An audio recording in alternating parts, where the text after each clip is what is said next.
Hello and welcome back my dear lovely students. I am Dr. Payal Hiranwar, Assistant Professor of Mathematics, Senior College. तो बच्चों हम अभी जो series पढ़ रहे हैं वो है ट्रिपल इंटीग्रेशन। इससे पहले हमने डबल इंटीग्रेशन अच्छे से डिटेल में पढ़ा हुआ है। जिन्होंने वीडियोस नहीं देखे हैं आप डिस्क्रिप्शन बॉक्स में जाकर प्लेलिस्ट से के थ्रू देख सकते हो। तो आगे बढ़ते हैं। अच्छा, जो ट्रिपल इंटीग्रेशन की बात कर रही हूँ तो उसमें भी हमने ऑलरेडी एक वीडियो देख लिया है, मतलब मैंने ये पार्ट 2 चल रहा है हमारा। पार्ट 1 आपको देखना बहुत जरूरी है क्योंकि उसमें मैंने पूरा बेसिक समझाया हुआ है ट्रिपल इंटीग्रेशन के बारे में, कौन सी गलतियां बच्चे करते हैं जो आपको नहीं करनी है एंड बहुत सारी चीजें बताइए, तो जाकर देख लेना। अभी आगे बढ़ते हैं। हम देख रहे हैं second example for triple integration जो एग्जाम में पूछा जाता है। यूनिवर्सिटी एग्जाम के पॉइंट ऑफ व्यू से ये बहुत इंपॉर्टेंट एग्जाम्पल है ना। प्रीवियस एग्जाम्पल में हमने ये देखा था कि जो लिमिट्स थी वो कांस्टेंट लिमिट्स थी, ठीक है। और मैंने आपको ये भी एक चीज बताई हुई है कि डबल इंटीग्रेशन या ट्रिपल इंटीग्रेशन हो, आपको डरना बिल्कुल नहीं है, बिकॉज होता वो सिंगल इंटीग्रेशन ही है। सिर्फ आपको डराने के लिए, वो दिखाने के लिए होता है कि डबल इंटीग्रेशन, ट्रिपल इंटीग्रेशन, पर करना आपको सिर्फ एक टाइम पर एक ही इंटीग्रेशन सॉल्व करना होता है। मतलब अल्टीमेटली वो सिंगल इंटीग्रेशन पे ही रिड्यूस हो जाता है। तो आगे बढ़ते हैं। अब इसको दो चीजें बताई थी आपको। सबसे पहली चीज आपको ये समझनी चाहिए कि हाउ टू एनालाइज की कौन सी लिमिट्स कौन से वेरिएबल के लिए है। बस अगर आपको इतनी चीज समझ में आ गई तो आगे का एग्जाम्पल बहुत इजी हो जाएगा आपके लिए। एंड एक और चीज है जो गलती बच्चे करते हैं जो आपको नहीं करनी है, वो व्हाइल अप्लाइंग द लिमिट्स। अभी जब मैं सॉल्व करवाऊंगी एग्जाम्पल तब आपको समझाऊंगी कि कहाँ पर गलतियां होती है। हो सकता है मैं भी एक गलती कर दूं तो आपको लाइव एग्जाम्पल मिल जाएगा। चलो अब क्या करना है, हमें ये देखना है कि कौन सी लिमिट्स किसके लिए है। जैसे हमने डबल इंटीग्रेशन में देखा था कि अगर इंटीग्रेशन में y दिख रहा है तो वो पक्का x की लिमिट्स होंगी, अगर x दिख रहा है तो y की लिमिट्स होगी। तो यही चीज यहाँ पर अप्लाई करनी है हमें, ठीक है। अब देखो पहले तो अंदर वाला इंटीग्रेशन देख लो। कांस्टेंट लिमिट से आपको कुछ भी नहीं समझ में आएगा कि ये किसकी है, x की, y की या z की, तो उसकी तरफ देखना ही नहीं है। सबसे पहले वेरिएबल लिमिट्स देखना है। अब वेरिएबल में भी अगर आपको दो वेरिएबल एक साथ दिख जाते हैं तो सबसे पहले वो देखना, क्योंकि वही आपको बताएगा, पहली हिंट आपको वही से मिलती है कि किसकी लिमिट्स है। नाउ अब तो समझ ही गया होगा आपको, क्योंकि यहाँ x और y दिख रहा है तो जो वेरिएबल नहीं होता है उसकी वो लिमिट्स होती है। यहाँ कौन नहीं है, कौन मिसिंग है, z मिसिंग है, तो ये लिमिट्स किसकी हो गई, z की हो गई। इतना समझ गया आपको। This is z equal to 0 to z equal to this, ठीक है। अब बच्चे कौन से दो वेरिएबल्स है, बच्चे हैं हमारे पास x एंड y। अब x और y में से ये लिमिट्स 0 टू x किसकी होगी। अगर आपने प्रीवियस की पूरी सीरीज डबल इंटीग्रेशन की देखी है तो मुझे बताने की जरूरत ही नहीं पड़ेगी, आपको समझ गया होगा कि यहाँ x दिख रहा है मतलब ये y के लिमिट्स है। So this is y equal to 0 to y equal to x and बचा क्या, y भी खत्म हो गया तो बचा क्या, x। तो this is the limit for x। बस इतना ही डिफिकल्ट पार्ट होता है ट्रिपल इंटीग्रेशन में। अब आगे का तो बहुत ईजी है। और ये वाली जो चीज है इसको भी मैंने इजी करके बताया है प्रीवियस वीडियो में। कुछ बुक्स में इसको थोड़ा कॉम्प्लिकेटेड वे में सॉल्व किया हुआ है, बट मैं आपको इजी तरीका बताने वाली हूँ कि इसको आपको कैसे सॉल्व करना है। सो लेट अस स्टार्ट। चलो अब लिमिट्स पता चल गई तो सबसे पहले हमें पता है कि जिसमें कौन सा वेरिएबल, हम कौन सा इंटीग्रेशन पहले सॉल्व करते हैं जिसमें वेरिएबल लिमिट्स होती है। एंड यहाँ पर दो वेरिएबल लिमिट्स है तो जो अंदर वाली होगी या जिसमें ज्यादा वेरिएबल्स होंगे वो कभी भी हम पहले सॉल्व करते हैं। एंड यहाँ पहले का मतलब बाद में लिखना होता है ना, बताया था आपको, मतलब अंदर साइड में लिखना होता है। सो लेट अस स्टार्ट। अब यहाँ पर आपको एक चीज ये याद रखनी है कि e raise to x plus y plus z को हम लिख सकते हैं e raise to x into e raise to y into e raise to z। और ये लिखने का फायदा ये होगा कि ये बन जाएगा वेरिएबल सेपरेबल फॉर्म। और वेरिएबल सेपरेबल फॉर्म अगर आ जाता है तो आप अलग अलग से इंटीग्रेशन सॉल्व कर सकते हो। मतलब जब विद रिस्पेक्ट टू z आप सॉल्व करोगे तो ये दोनों आपके लिए कांस्टेंट्स हो जाएंगे, तो उससे कैलकुलेशन बहुत इजी हो जाते हैं। लेट अस सी हाउ, कैसे होंगी इजी, देखते हैं। तो पहली जो लिमिट्स है वो है हमारे पास x की, तो हम लिख लेते हैं इसको x इक्वल टू log 2 तक। देन नेक्स्ट है हमारे पास y equal to 0 to y equal to x। उसके बाद हमें पता है हमें ये इंटीग्रेशन सॉल्व करना है तो हम उसको ब्रैकेट में लिख लेते हैं, integration of z equal to 0 to z equal to x plus y, ठीक है। अब इसको हम लिख सकते हैं e raise to x into e raise to y into e raise to z अंदर कौन सा आएगा, dx, dy या dz। अब ये इसके हिसाब से बिल्कुल भी नहीं चलना है आपको। ये कब मैंने बोला था आपको कि इसके हिसाब से चलना, या ये जो सीक्वेंस है ये फॉलो करना है जब कांस्टेंट लिमिट्स दिखते हैं। यहाँ पर limits of integration are not constant, they are variable limits. तो हमें हमारे हिसाब से डिसाइड करना होता है। You have to decide very carefully कि यहाँ पहले dx आएगा या dy आएगा या dz आएगा। तो उसी के लिए तो हमने ये लिखा है ना, ये किसकी लिमिट्स है, ये z की लिमिट्स है। तो पहले क्या आएगा, dz, और बचे वाले दोनों बाहर आ जाएंगे, dy dx। अब ये बाद में देखते हैं कि कौन सा सीक्वेंस होगा। अभी के लिए आप लिख सकते हो, बट जब आपको डिसाइड करना होगा नेक्स्ट इंटीग्रेशन जब सॉल्व करेंगे तो प्रॉपरली डिसाइड करेंगे कि कौन सा पहले लिखना है।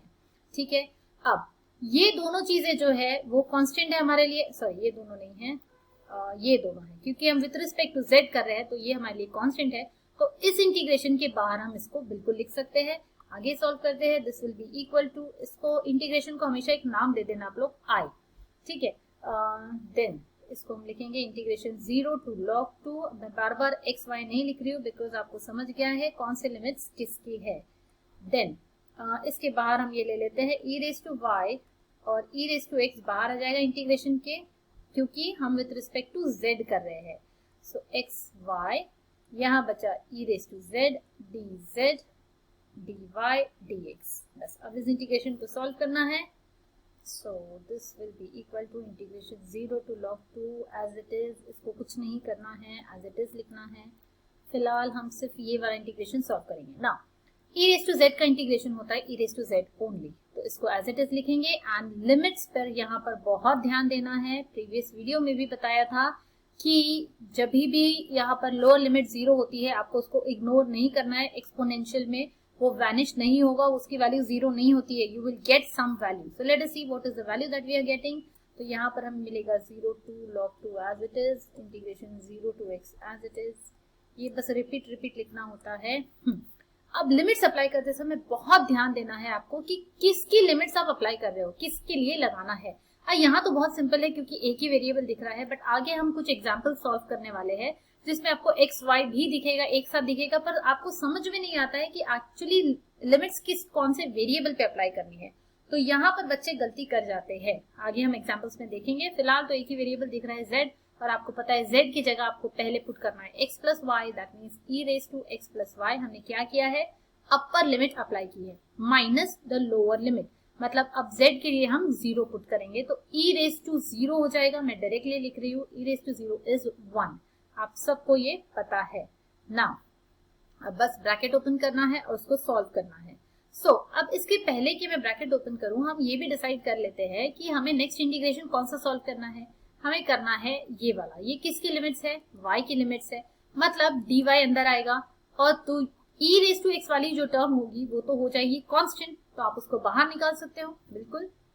सो we will write this as integration 0 to log 2 e raise to x बाहर आ गया, अंदर बचा है इंटीग्रेशन 0 टू x। अभी हमने इंटीग्रेशन सॉल्व नहीं किया है तो इंटीग्रेशन एज इट इज लिखना है। पहले तो हम इसको सॉल्व करेंगे, इसको प्रॉपरली लिखेंगे। तो ये क्या हो जाएगा, e raise to x plus y into e raise to y minus e raise to y, ठीक है, होल ब्रैकेट dy, और ये अंदर का इंटीग्रेशन है इसलिए हम बड़ा ब्रैकेट डालेंगे और इसके लिए dx बाहर लिखेंगे। Now don't forget to put this bracket. ये वाला जो ब्रैकेट है ये पुट करना बहुत जरूरी है। ये बताता है कि इंटीग्रेशन दोनों टर्म्स के लिए है, ना कि सिर्फ पहली टर्म के लिए। Now how to solve this, this again can be written as, हमको पता है इसको हम ऐसे लिख सकते हैं e raise to x plus y, क्योंकि हमें पता है लॉज ऑफ इंडाइसेस से ये लिख सकते हैं। That means this can be written as e raise to x plus plus 2y, या फिर इसको आप ऐसे भी सेपरेट आउट करके लिख सकते हो, e raise to x into e raise to 2y, ठीक है, एज यू विश। आपको ऐसे लिखना है, ऐसे लिख सकते हो, ऐसे भी लिख सकते हो। सो अगर मैंने ऐसा लिखा तो क्या होगा, let us try to solve this. ये हो जाएगा integration 0 to log 2 e raise to x, integration 0 to x। अभी इंटीग्रेशन लिख रही हूं मैं बिकॉज मैंने सॉल्व नहीं किया है इंटीग्रेशन, मैं सिर्फ सिंप्लीफाई कर रही हूँ अंदर की टर्म्स ताकि इंटीग्रेशन इजी हो जाए। After simplification we will directly do the integration. अब इंटीग्रेशन करते हैं। So integration 0 to log 2 e raise to x। ठीक है, अब जब इंटीग्रेशन करेंगे तो e रेज टू x हमारे लिए कांस्टेंट है, तो वो एज इट इज हो जाएगा, वैसे ही लिखना है हमें। e रेज टू 2y का इंटीग्रेशन क्या होता है? e रेज टू 2y का integration e raise to 2y upon 2। ये 2 कहां से आया? इसका जो भी डेरिवेटिव होता है वो डिनोमिनेटर में आता है। ठीक है, minus again e raise to y का इंटीग्रेशन तो खुद e रेज टू y ही होता है, तो इसको एज इट इज लिखेंगे between the limits 0 to x and यहाँ dx एज इट इज। अब बस लिमिट्स अप्लाई कर देते हैं। तो लिमिट्स अप्लाई करने के लिए इंटीग्रेशन 0 टू log 2। अच्छा, यहाँ पर ये गलती नहीं करना है कि ये e रेज टू x है तो इसको इस ब्रैकेट के बाहर निकाल लेते हैं। कर सकते हैं क्या? नहीं कर सकते, बिकॉज ये दोनों टर्म्स में नहीं है।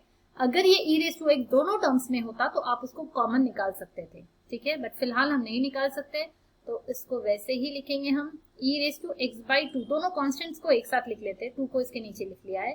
अब अपर लिमिट अप्लाई करनी है, तो अपर लिमिट मतलब x। x किसकी जगह लिखना है आपको? हमने किसका इंटीग्रेशन सॉल्व किया था? y का। ठीक है, विद रिस्पेक्ट टू y। तो जहां जहां y दिख रहा है वहां पर आपको x लिखना है, उसकी लिमिट अप्लाई करनी है। So this will become e raise to 2x, upper limit लगाई हमने, देन माइनस अगेन इसको भी अपर लिमिट लगा देंगे, e रेज टू y की जगह आ जाएगा x। तो ये हो गया पहला ब्रैकेट क्लोज। क्यों पहला ब्रैकेट? बिकॉज हमने अपर लिमिट लगाई है। अब लगाएंगे lower limit, that will be minus. अब जहां जहां पर अगेन कांस्टेंट को एज इट इज लिखना है, इसको लिमिट नहीं लगानी है, डोंट गेट कंफ्यूज।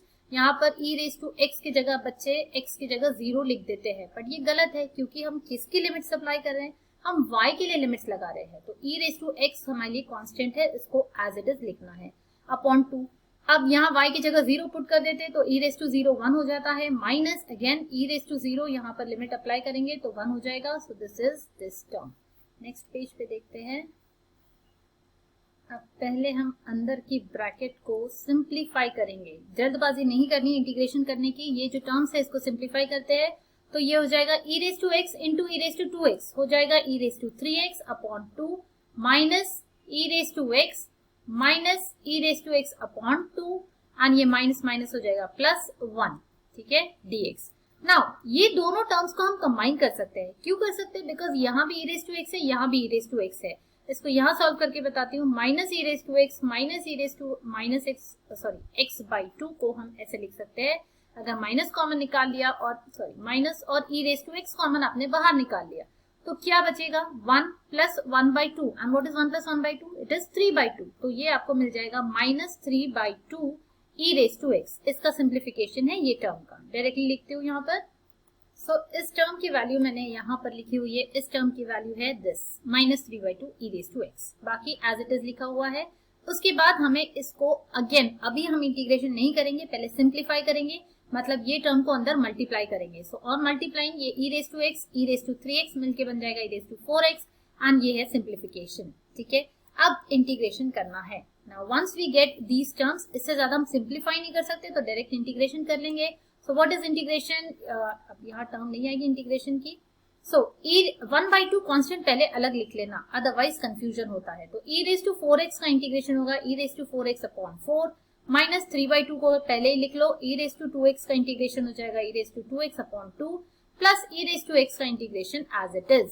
सॉरी, ये log 2 होना चाहिए था, ये है log 2। अब बस लिमिट्स अप्लाई करनी है, एक बार अपर लिमिट log 2, दूसरी बार लोअर लिमिट।